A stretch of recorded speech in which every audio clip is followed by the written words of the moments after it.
what a Pokemon Direct. I know it is pretty late now.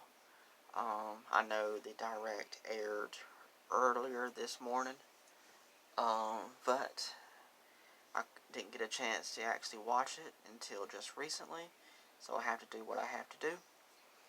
I'm Auckland. If you enjoy my content, please hit the subscribe button, like button, also share with friends who don't mind. Also, please comment, ask me a question, or comment in general. I'll do my best to answer them. Also, if you don't mind, hit the notification bell down below, and you will be notified when I go live or upload another video. And this is my discussion of the Pokemon Direct, January 9th, 2020. Took some notes, of course, so let's get started. First off, this showed off Pokemon Mystery Dungeon Rescue Team DX. I have never played a Pokemon Mystery Dungeon game. Never played one, so this will be my first one. I definitely want to get it and check it out and play it. And you can download a demo of it right now, and I've already got mine installed, so I'll probably soon check it out after I get done with this video.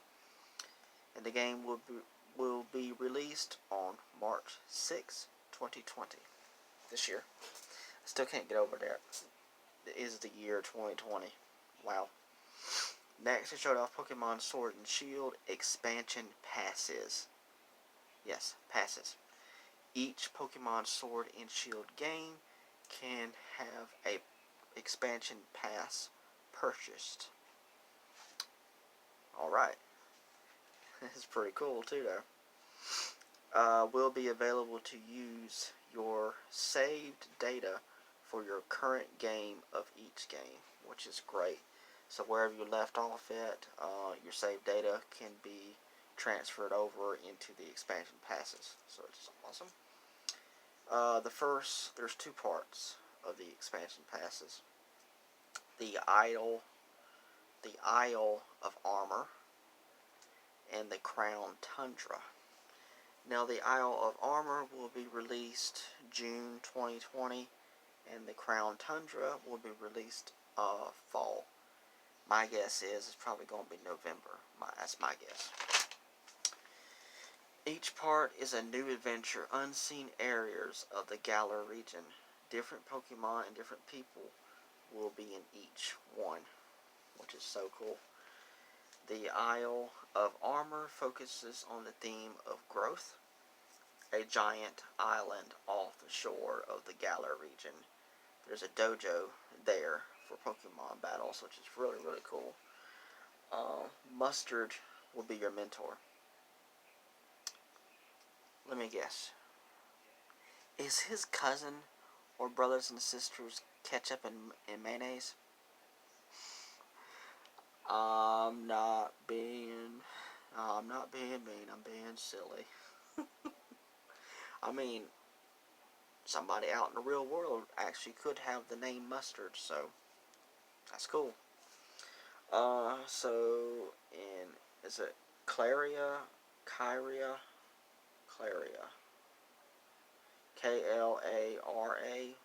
will be your rival for Sword of the expansion pass, and Avery will be your rival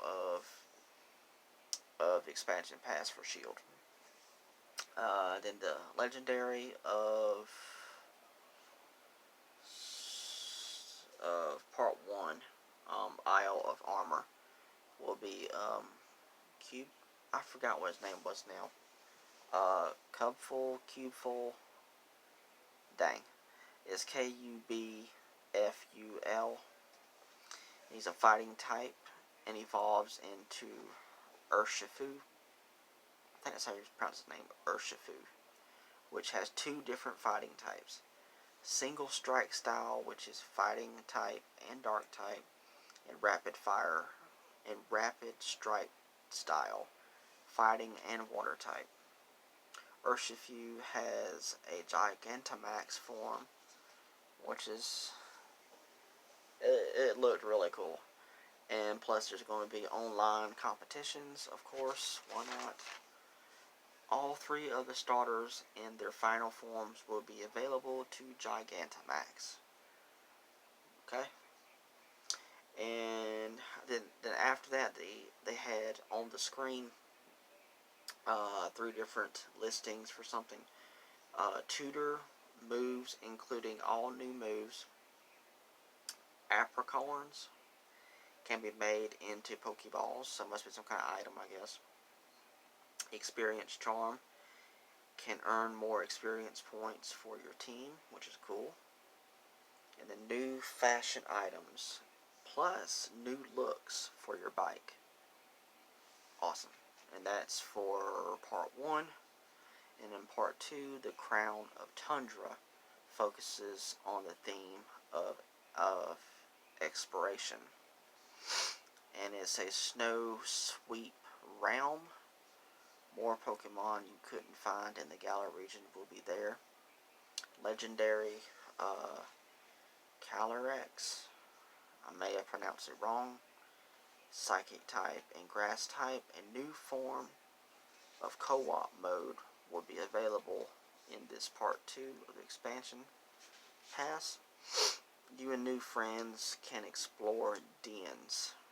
Deep inside, you may see legendaries of the past, Dynamax battles, plus legendaries to catch, which is awesome.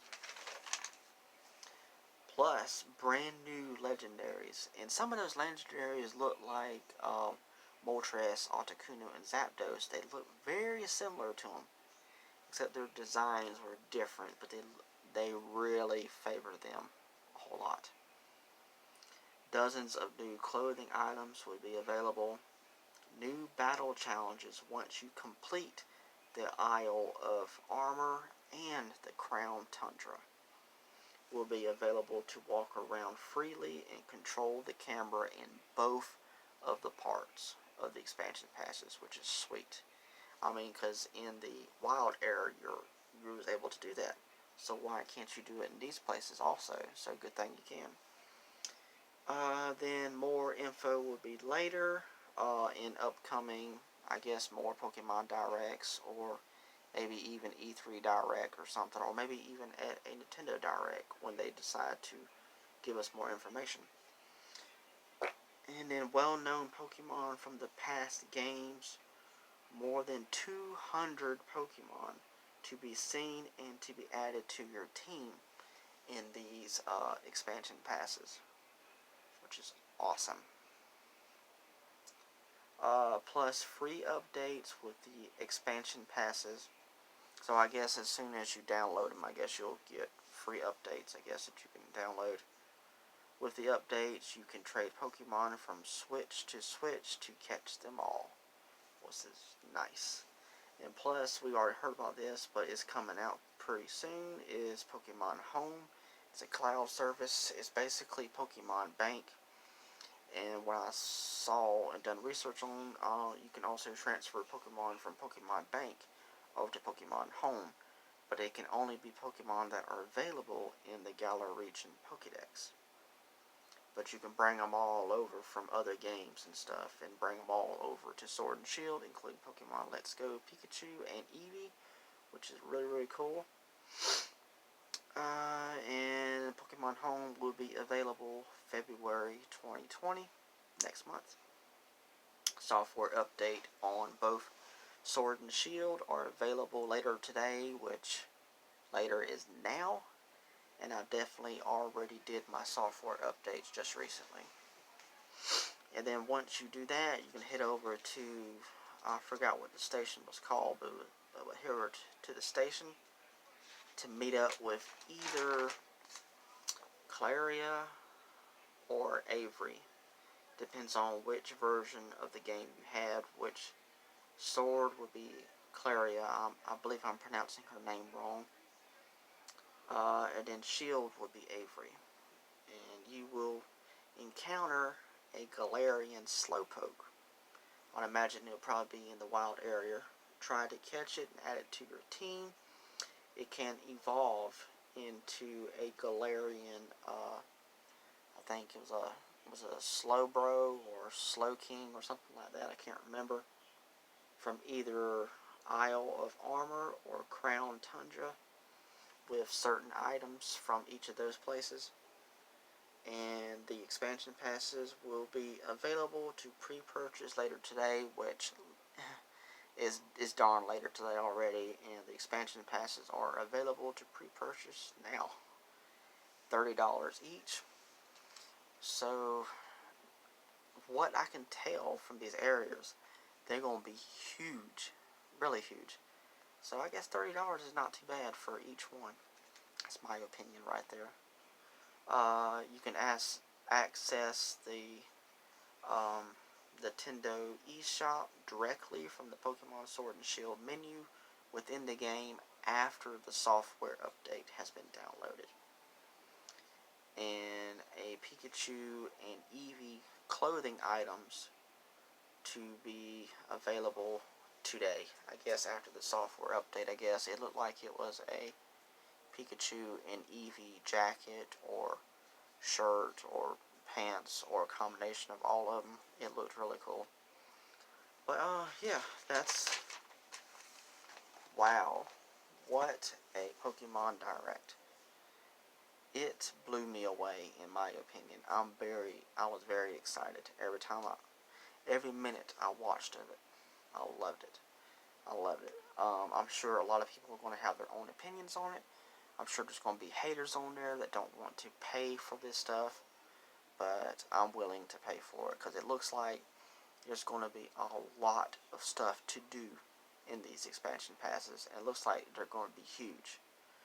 Probably not full-size game huge, but it's going to be pretty huge, so I'm excited for it.